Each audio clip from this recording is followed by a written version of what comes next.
Bismillahirrahmanirrahim. Assalamualaikum warahmatullahi wabarakatuh. Alhamdulillahirabbil alamin. Assalatu wassalamu ala asyrafil anbiya'i wal mursalin sayyidina wa maulana Muhammadin wa ala alihi wa sahbihi ajma'in. Amma ba'du. Baiklah, pertama-tama marilah kita ucapkan puja dan puji syukur kita kepada Allah Subhanahu wa taala, yang dimana berkat rahmat dan karunia-Nya lah kita masih diberikan kesehatan hingga saat ini. Alhamdulillah. Dan tak lupa pula salawat berangkai salam kita haturkan kepada junjungan Nabi besar kita Muhammad sallallahu alaihi wasallam dengan lafaz Allahumma shalli ala sayyidina Muhammad wa ala ali sayyidina Muhammad.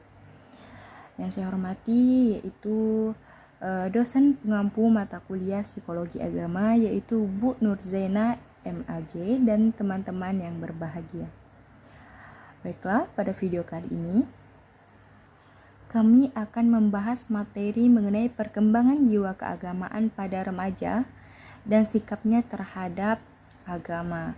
Nah, jadi di sini kami akan membahas beberapa poin mengenai judul yang saya sebutkan tadi. Di antaranya itu pengertian remaja, perkembangan jiwa agama, sikap beragama masa remaja, faktor-faktor yang mempengaruhi perkembangan jiwa agama masa remaja, dan yang terakhir yaitu upaya pendidikan dalam pengembangan jiwa agama remaja. Nah, jadi sebelumnya kita harus mengetahui apa itu remaja. Remaja itu dihitung dari umur berapa sih? Nah, sekarang saya akan membahas mengenai apa sih pengertian dari remaja. Nah, jadi masa remaja ini merupakan masa transisi manusia atau peralihan manusia dari usia kanak-kanak menuju usia dewasa. Nah, jadi masa remaja ini dikenal atau dapat kita sebut sebagai masa-masa yang sangat sulit bagi kehidupan manusia. Karena apa? Karena pada masa tersebut remaja itu berjuang untuk menyesuaikan diri dengan perubahan-perubahan yang terjadi pada dirinya. Karena dari masa kanak-kanak menuju dewasa itu banyak perubahan yang terjadi pada diri seorang remaja. Nah, menurut Zakiyah Darajat, remaja ini merupakan peralihan yang ditempuh oleh seseorang dari kanak-kanak menuju dewasa. Nah, jadi untuk usia remaja itu ada disampaikan oleh Hadi Toro, remaja yang berkisar antara 12 sampai 21 tahun. Nah, jadi umur remaja itu dapat kita katakan mulai dari 12 tahun sampai 21 tahun. Nah, tapi usia 12 sampai 21 tahun ini terbagi lagi menjadi 3 masa. Yang dimana pada umur 12 sampai 15 tahun itu merupakan masa remaja awal. Umur 15 sampai 18 tahun itu remaja pertengahan, dan yang terakhir yaitu umur 18 tahun sampai 21 tahun itu merupakan masa remaja akhir. Nah, jadi masa remaja ini merupakan transisi yang dimana banyak perubahan yang terjadi pada seseorang, baik itu dari fisik, emosi, dan psikisnya. Maka pada masa remaja ini itu perlu yang namanya pengawasan yang ketat dari orang tua, karena pada masa remaja ini rasa ingin tahu, rasa penasaran seseorang itu akan semakin menggebu-gebu. Nah, ketika rasa tersebut muncul dan anak itu tidak bisa mengontrol, itu akan berbahaya. Karena apa? Kita tidak bisa tahu apakah yang ia pilih itu benar atau salah. Apakah pergaulan yang ia dapatkan karena penasaran itu pergaulan yang benar atau salah. Jadi pada masa remaja ini perlu yang namanya pengawasan yang ketat dari orang tua, lingkungan, maupun guru. Dan juga pada masa remaja inilah yang namanya jiwa keagamaan itu akan semakin berkembang. Nah, pada materi selanjutnya akan membahas lebih lanjut mengenai materi kita pada video kali ini. Bismillahirrahmanirrahim. Baiklah, di sini kami akan melanjutkan pembahasan yang kedua, yakni perkembangan jiwa agama. Perkembangan usia keagamaan di usia remaja sangat identik sekali dengan faktor perkembangan jasmani dan rohani. Artinya, penghayatan seorang remaja terhadap ajaran agama Islam sangat berkaitan sekali dengan faktor perkembangan tersebut. Banyak hal yang terjadi pada usia remaja, di antaranya emosi yang kurang stabil, rasa percaya diri yang kurang, ingin menang sendiri, egoisme, ingin mandiri karena merasa dirinya sudah dewasa. Hal ini lumrah terjadi karena sudah termasuk tahap perkembangan tersebut. Akan tetapi perlu agama dalam menghadapi hal-hal tersebut. Banyak juga remaja yang kurang menyadari bahwa agama adalah pegangan untuk menghadapi hal-hal yang menjadi tahap perkembangan tersebut. Para ahli psikologi membagi 3 fase remaja, yakni yang pertama yaitu fase remaja rentang usia 12-15 tahun. Pada perkembangan jasmani seusia remaja 12-15 tahun ini sangatlah pesat, sangat cepat. Makanya akibat dari itu kegoncangan emosi yang sangat dahsyat membuat remaja di usia 12-15 tahun ini sering mengalami ketakutan, ketidaksabaran, serta kekhawatiran. Hal tersebut membuat faktor jiwa keagamaan yang menjadi kurang menetap. Kemudian yang kedua yakni fase remaja media dalam rentang usia 15-18 tahun. Pada fase remaja ini, remaja mulai mengidolakan suatu tokoh, yang mana suatu tokoh itu akan menjadi tiruannya atau pedomannya. Para remaja akan meniru kebiasaan-kebiasaan yang diidolakan tersebut. Maka para remaja di sini pasti akan memerlukan seseorang untuk menghadapi gejala perasaan tersebut. Maka dari itu butuh teman untuk mendengarkan cerita keluh kesahnya tentang yang diidolakannya tersebut. Hal ini membuat para remaja lebih percaya teman untuk menjadi tempat curhatnya karena ketimbang orang tua, apalagi teman yang sefrekuensi. Kemudian pada fase remaja ini bisa dibilang fase yang sulit karena susah untuk menemukan jati diri.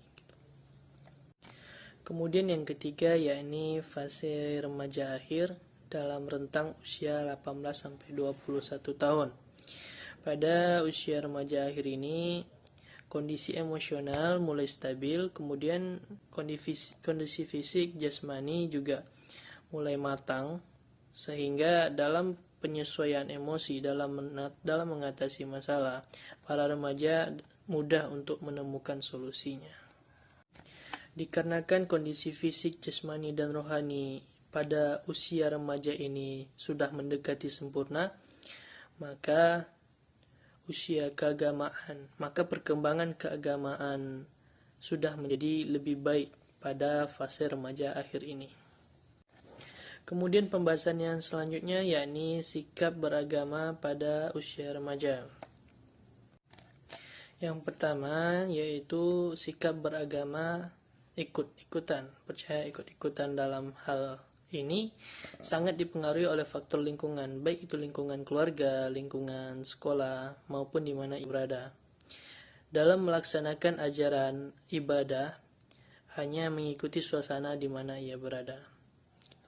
Belum adanya pendirian dari ia beragama tersebut, ia mengikuti agama tersebut. Kemudian yang kedua yaitu percaya dengan kesadaran. Sikap beragama percaya dengan kesadaran ini mulai berkembang dari yang hanya ikut-ikutan saja, mulai meneliti bagaimana sih gitu sikap beragamanya di masa kecil dulu, sehingga bisa dibilang sudah mulai mengikuti arahan yang telah diatur dengan syariatnya gitu. Kemudian yang ketiga yakni kebimbangan dalam beragama. Sikap beragama kebimbangan. Dalam hal ini para remaja sangat berbeda-beda. Ada yang bimbang dalam menentukan Tuhan itukah ada apa enggak. Kemudian ada yang menyebabkan kebimbangan yaitu menjadi agama ini sekularisme gitu, atau sekularisme. Kemudian yang terakhir yaitu tidak percaya. Dalam hal ini kurangnya ilmu dalam agama sehingga membuat remaja tersebut tidak punya pendirian, menganggap agama itu hanyalah tuntutan ataupun membuat ia terbatas gitu. Hal ini bisa berkemungkinan yang awalnya Islam, kemudian ia keluar dari agama Islam tersebut karena tidak adanya ajaran yang diberikan ataupun yang didapatkan. Seperti itu. Baiklah, materi selanjutnya yakni faktor-faktor yang mempengaruhi jiwa agama dari seorang remaja. Adapun faktor-faktor tersebut terbagi menjadi 3 bagian. Yang pertama yaitu faktor informal. Faktor informal di sini adalah faktor yang berasal dari dalam keluarga. Artinya seorang anak itu ataupun agama seorang anak itu dipengaruhi oleh lingkungan keluarganya. Bisa jadi karena pendidikan dari orang tuanya ataupun memang kultur budaya dari keluarganya yang agamis, itu juga sangat mempengaruhi nilai keagamaan seorang anak tersebut. Semakin agamis keluarganya, maka insya Allah anak yang akan dihasilkan nantinya akan semakin memiliki jiwa agama yang tinggi. Namun apabila keluarga tersebut kurang memiliki nilai-nilai yang agamis, maka dikhawatirkan anak tersebut memiliki nilai agama yang sangat sedikit ataupun sangat tipis. Yang kedua yaitu pendidikan formal.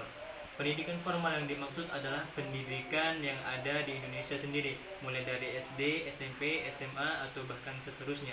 Yang dimaksudkan pendidikan formal adalah pendidikan yang berbasis sekolah, di mana seorang anak itu nantinya akan sangat mempengaruhinya di mana tempat dia memilih pendidikan.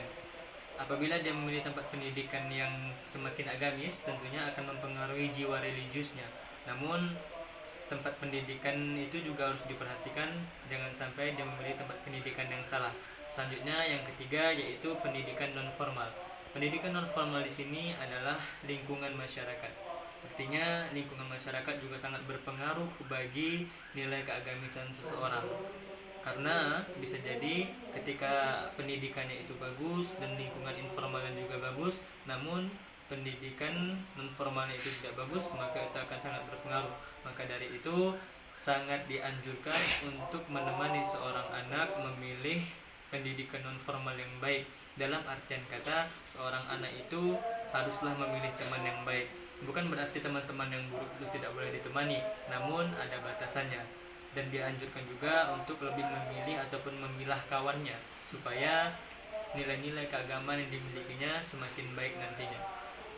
Materi yang terakhir, nah ini upaya pendidikan dalam pengembangan jiwa agama remaja. Upaya pendidikan sendiri telah berpenampilan dewasa. Artinya upaya pendidikan ini nantinya yang akan mengaturnya. Jadi semakin berpendidikannya ataupun semakin bertambah luasannya wawasan seorang anak, maka nilai-nilai agama yang dihasilkannya akan semakin tinggi. Maka dari itu sangat penting untuk menempuh pendidikan yang berbasis agama.